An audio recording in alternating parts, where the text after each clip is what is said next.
And match day 2 in the Club World Cup game is nearly upon us. And for this one, I thought I'd bring back a video series I do for FPL. We're going to talk players to buy and avoid for match day 2.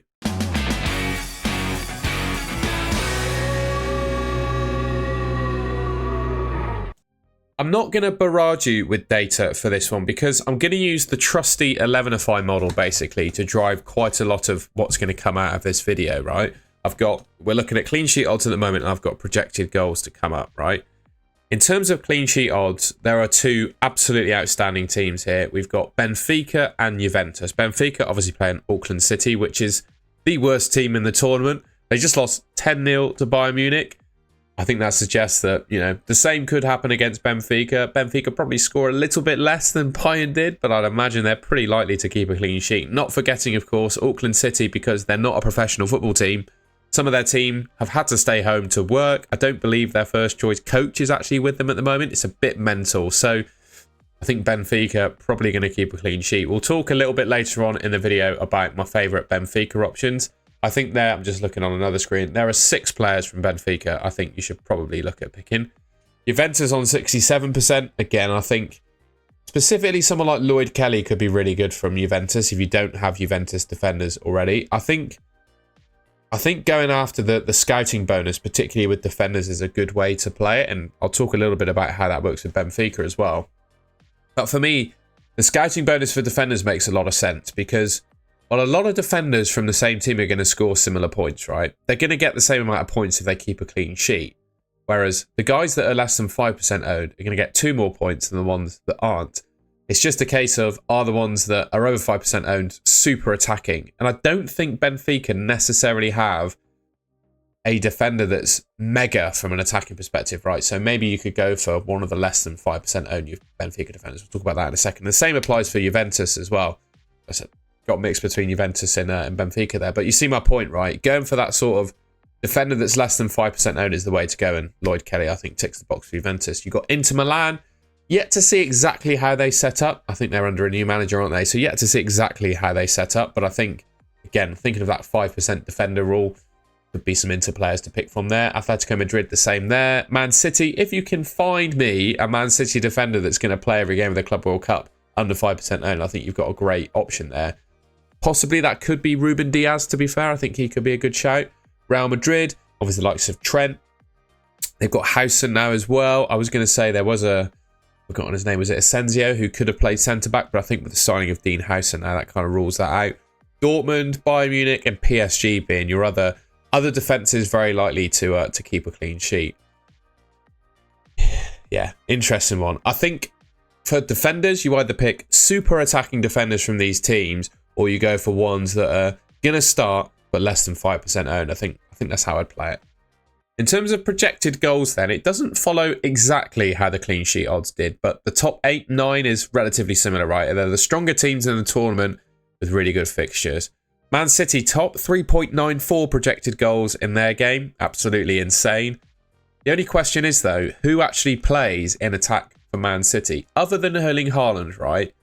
I don't think you can hang your hat on anyone else to be guaranteed to start that fixture. It's not a case even of the FIFA rules, mandating that they play their first choice players. I mean, who knows who that first choice Man City 11? Well, certainly from an attacking perspective, who knows what that looks like? So, yeah, their projected goals look great, and I suppose you might be able to take risks depending on who starts in the Man City game at match day 1 and who performs well. But right now, I can only realistically say Erling Haaland, probably Marmoush. I'd imagine Marmoush plays. But he's not as good as Haaland in my mind, particularly if Haaland's playing in that centre-forward position. So Man City are an interesting one. There's only one real standout option, and everyone sort of knows who that is. So maybe, you could go for another Man City attacker, take a bit of a risk, hit that sort of sub 5% ownership. Benfica, like I said, we'll talk about some of their best attackers later on. Paris Saint-Germain have got so many good attackers amongst their teams. Just a case, I think, of nailing down who the best one is. I think quite a few people will be hopping on PSG players for match day 2. Inter Milan, same again. The thing is for me with Inter Milan, right, is they don't, maybe Martinez, but even then I can't justify picking Martinez over the other forwards I've got in my team. And the Inter Milan midfielders, maybe Çalhanoğlu, but on the whole, they're a little bit underwhelming. I see their projected goals really high, but I'm not sure I'd necessarily go for an actual inter-attacker in my team. That might be a bit outrageous to say, but I just don't see how they beat Pavlidis up front for Benfica, for example, against Auckland. And, you know, the other strikers, Haaland, Mbappe, you know, Harry Kane, players like that. I just don't know how you top them with Inter players, to be honest. Atletico Madrid, the same really applies. They're good, but I just can't tell you an outstanding attacking asset from Atletico Madrid. Maybe Julian Alvarez is the one that comes to mind. But even then, would you realistically pick him above the other players I mentioned? Guirassy of Dortmund, I think, is definitely in contention to be one of the best forwards in the game. No doubt about it. Their midfield, though, maybe you could go for Julian Brandt, but he hasn't had the best season. Real Madrid, we all know who the top Real Madrid sort of assets are. Vinny Jr. and Mbappe. I'd probably say I prefer Mbappe because I think he's probably going to be the penalty taker and more of the talisman of that team. Bayern Munich, well, they were the top team and now they dropped to 8th place in terms of projected goals. They've still got a good fixture, but I guess the question is, most people will have probably absolutely loaded up on Bayern Munich players for the Auckland game. Is there an opportunity to potentially hop off of Bayern Munich now, target Auckland City with Benfica, so sell some Bayern Munich players, buy some Benfica ones? That could potentially be a way to play it. And you got Juventus on 2.38 projected goals there. Any standouts from Juventus?